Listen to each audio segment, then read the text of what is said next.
Bonjour à tous. Alors aujourd'hui, je sais pas, j'ai beaucoup de sujets qui étaient un petit peu préparés à l'avance. J'avais fait quelques plans pour les mettre en vidéo. Et donc là, j'arrive à parler de Dieu et de foi. J'ai parlé de diable aussi, hein, j'ai pas parlé que de Dieu. Et donc je me dis, parler de Dieu. Bon, normalement, tout le monde peut parler de Dieu. Mais c'est mieux quand on le fait en connaissance de cause, c'est-à-dire, je sais pas, vous trouvez logique euh, une prière de quelqu'un qui prie pour son prochain qui est malade, plus pure qu'une prière lancée par un footballeur avant de marquer son but lors de la Coupe du Monde. C'est pas la même prière, on est bien d'accord, c'est pas la même prière. De la même manière, parler de Dieu, ça demande une certaine formation. Alors une formation, je veux dire, il n'y a pas de formation officielle. Je veux dire, on a tous une église différente, catholique, protestant, saint des derniers jours, témoin de Jéhovah, enfin, on a tous une religion différente, chrétienne ou non. Parce que parler de Dieu, ça peut être aussi musulman, juif et musulman. Donc musulman, chiite, sunnite, juif orthodoxe, libéral. Bon, on peut tous parler de Dieu. La formation, c'est les Écritures. Voilà. Donc les Écritures, elles nous enseignent des choses, et donc c'est important de se baser sur les choses. Parce qu'aujourd'hui, moi, quand je parle de Dieu,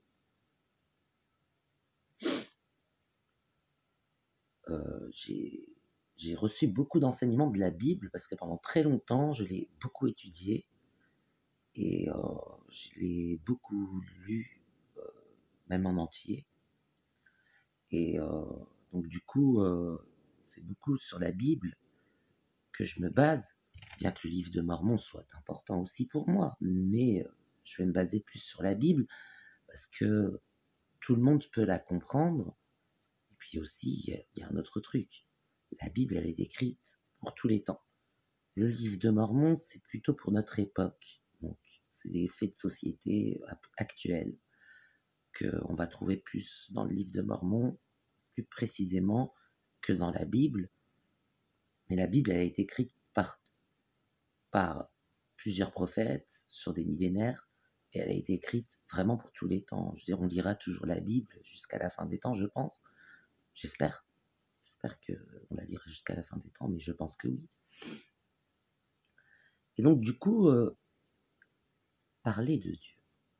Mais, enfin, j'entends beaucoup de choses, et j'ai mis ce que j'avais entendu dans les vidéos, et j'ai traité les sujets comme l'adultère, la possessivité, ces choses-là.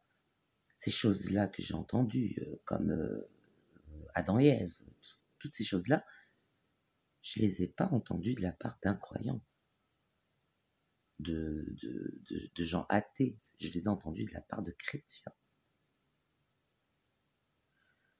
Que la théorie de l'évolution s'est prouvée, c'est des chrétiens qui nous disent. Qu'un homme marié a besoin de se sentir libre, c'est un chrétien qui nous dit.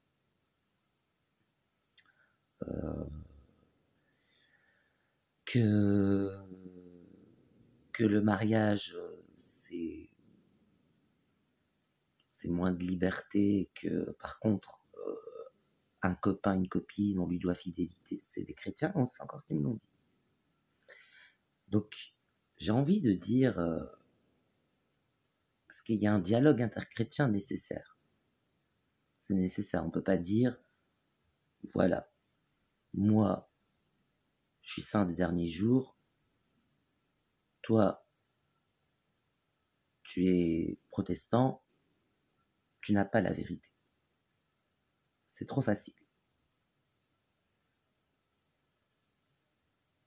Parce que la foi chrétienne se base sur les enseignements de Jésus-Christ, et donc du coup, qu'on soit catholique, protestant, orthodoxe, peu importe, c'est la foi chrétienne. Donc si on parle de foi chrétienne, c'est bien qu'elle existe. Et donc du coup, j'ai envie de dire un petit peu à ces communautés religieuses qui s'éloignent petit à petit des commandements de Dieu et qui ne s'en aperçoivent pas vraiment, laissez Dieu tranquille. Si vous voulez parler de Dieu, parlez de lui quand c'est pertinent. Par exemple, je sais pas, vous êtes croyant, vous passez devant un mendiant, vous n'avez pas de pièce, votre ami a une pièce mais lui dit t'as qu'à aller bosser. Bon, ça vous choque, normal, si vous êtes croyant, normalement vous devez trouver ça abominable. Vous n'êtes pas obligé de réagir, mais normalement vous lui dites bah, tu lui donnes une pièce ou tu lui donnes pas, mais t'as pas besoin de lui dire ça. Logiquement. J'ai déjà dit, ça m'est déjà arrivé plusieurs fois. Voilà. Sans parler de Dieu, mais là c'est pertinent de réagir. C'est pas un comportement adapté à un croyant.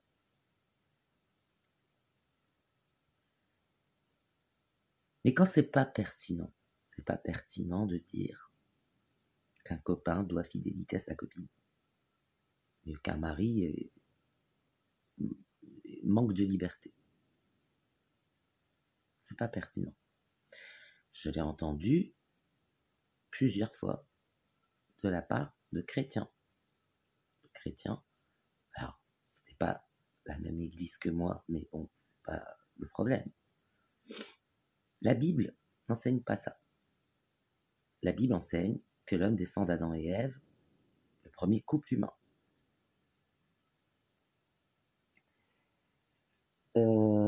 Souvent, notre génération, certes, on le voit, il y a moins de mariages. Il y en a moins. Mais nos parents étaient mariés. Donc,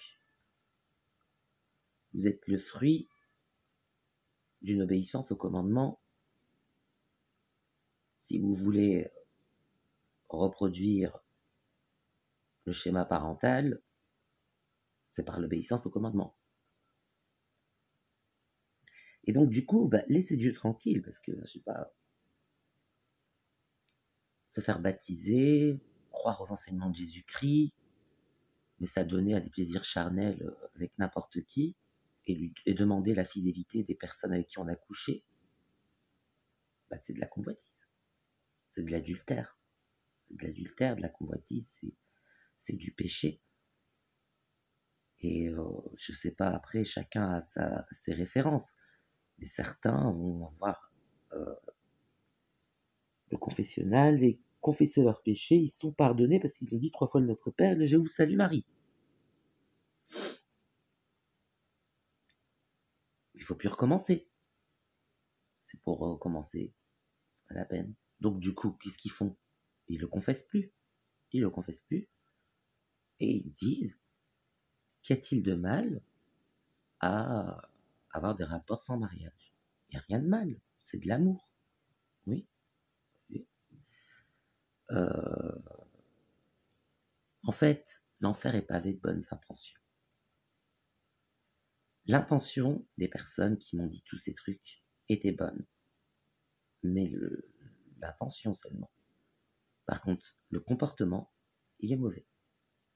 Moi, je lis la Bible, c'est en Adam et Ève que je crois. Je crois pas en la théorie de Darwin. Moi, je lis la Bible, je suis pas prophète, mais je veux pas être un adultère. Je préfère être marié. Parce que les prophètes se mariaient, c'était pas les seuls. Le peuple aussi se mariait. Il y a des personnages dans la Bible, il n'y a pas que des prophètes, il y a des personnages dans la Bible. Ils s'étaient mariés. C'est ce que je préfère, parce que je me réfère à ce texte, que ça a toujours été comme ça. C'est l'époque moderne qui change un peu la donne en disant, normalement, c'est plutôt les riches qui ont cette réaction-là, mais après, je veux dire, on observe cette réaction-là, y compris dans la classe populaire. Les riches n'aiment pas se marier parce qu'ils ont de l'argent. Voilà. Ils ont popularisé le phénomène fornication. Maintenant, c'est devenu général. C'est une contrainte parce qu'ils ont de l'argent. Donc, ils ont de l'argent, c'est une contrainte de se marier parce qu'ils doivent séparer les biens ou partager. Et ça, c'est difficile. Mais jamais, jamais le mariage n'est une entrave à la liberté, c'est tout le contraire. Plus vous allez respecter les commandements dans votre vie, plus vous allez être libéré de la servitude du péché. Le péché, c'est la servitude. Au départ, on fume une cigarette, on se dit j'arrête quand je veux, petit à petit, on est dépendant. Et on n'arrête plus les cigarettes. C'est un exemple. Il y a d'autres exemples. Le sexe, c'est à peu près la même chose. Au départ, on est puceau. On veut savoir quel effet ça fait de faire l'amour. On le fait, et petit à petit, ça devient une habitude de faire l'amour, même de baiser, parce que c'est pas faire l'amour ça, sans engagement, sans mariage. Voilà. De la même manière, j'ai vu aussi des chrétiens avoir un comportement complètement immoral, puisqu'ils attendaient de leur copine, non, c'est même pas leur femme, mais de leur copine, qu'elle ait un corps parfait. Alors ça, je sais très bien, c'est quoi? C'est la même chose que les autres péchés. Ils ont commencé à apprendre l'érection, le plaisir sexuel par la pornographie. Donc ils ont des bombes stars de X. Et petit à petit, il n'y a que les bombes qui peuvent les exciter. Donc, les relations normales, entre guillemets, parce que bon, on va pas dire que c'est anormal, hein, c'est banal aujourd'hui. Mais les relations classiques, avec des personnes qui ne passent pas à la télé, qui ne font pas de chirurgie, qui ne sont pas toujours bien roulées ou bien montées pour les hommes, enfin bref. On les évite parce que on a pris l'habitude avec des stars du X. Donc ça commence comme ça. Au départ, on a une bonne intention. On se dit juste, je vais essayer, je saurai ce que c'est, je mourrai pas con. C'est pas une mauvaise intention. Hein. Cigarette, alcool, sexe, porno, je sais pas, qu'est-ce qu'il peut y avoir d'autre comme péché? Mensonge. Oh, je vais juste cacher une vérité et puis on verra. Mais c'est pas trop grave. Puis après, on devient mythomane. On nous a cru, on devient mythomane, après on ne nous croit plus.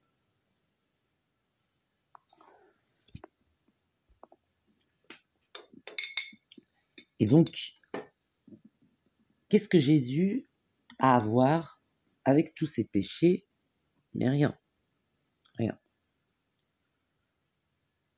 Pourquoi étudier la Bible si c'est pour faire tout le contraire de ce que commande le Seigneur? Laissez la Bible. Lisez la Bible satanique. Elle est faite pour ça, pour tout ça. La complaisance et non l'abstinence. La vengeance et non le pardon.